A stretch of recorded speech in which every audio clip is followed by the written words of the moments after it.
नमस्कार मित्रांनो, तुमच्या डेली इन्फॉर्मेशन बाईट चॅनलमध्ये आपले सर्वांचे सहर्ष स्वागत। खाली 14 ऑगस्ट 2025 रोजी महाराष्ट्रातील प्रमुख बातम्यांचा आढावा दिलेला आहे। यामध्ये उपलब्ध माहिती आणि संदर्भाचा आधार घेऊन महत्त्वाच्या घडामोडींचा समावेश केला आहे। काही बातम्या 14 ऑगस्टच्या संदर्भात उपलब्ध नसल्याने त्या दिवसाच्या जवळच्या तारखांच्या आधारावर आणि महाराष्ट्रातील ट्रेडिंग विषयांवर आधारित माहिती दिलेली आहे। यादी थोडक्यात आणि मराठीत आहे। 1.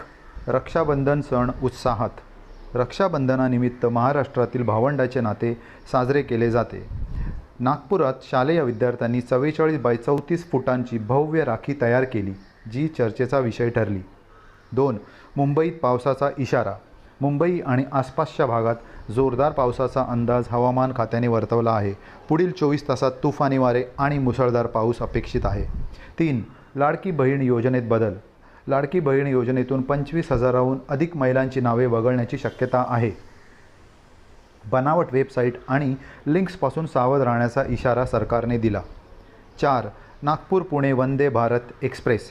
नागपूर ते पुणे वंदे भारत एक्सप्रेसला शेगाव येथे थांबा मिळाला आहे। यामुळे विदर्भातील प्रवाशांना मोठा दिलासा मिळणार आहे। 5. मुंबईतील गुन्हेगारीत वाढ। मुंबईत छेडछाडीचा विरोध करणाऱ्या तरुणांची चाकू भोसकून हत्या झाली। तसेच लिफ्टमध्ये चिमुरडीवर लैंगिक छळाचा प्रकार समोर आला। 6. पुण्यात नवीन पोलीस स्टेशन्स। मुख्यमंत्री एकनाथ शिंदे यांनी पुणे शहरात 5 नवीन पोलीस स्टेशन्स आणि 1000 अतिरिक्त पोलीस कर्मचाऱ्यांची घोषणा केली। 7. कोकणात शिक्षिकेच्या हत्येचे गूढ उलगडले। रत्नागिरीत निवृत्त झालेल्या शिक्षिकेचा हत्येचा तपास पूर्ण झाला असून धक्कादायक कारण समोर आले आहे। 8. नाशिकमध्ये मालगाडी रुळावरून घसरली।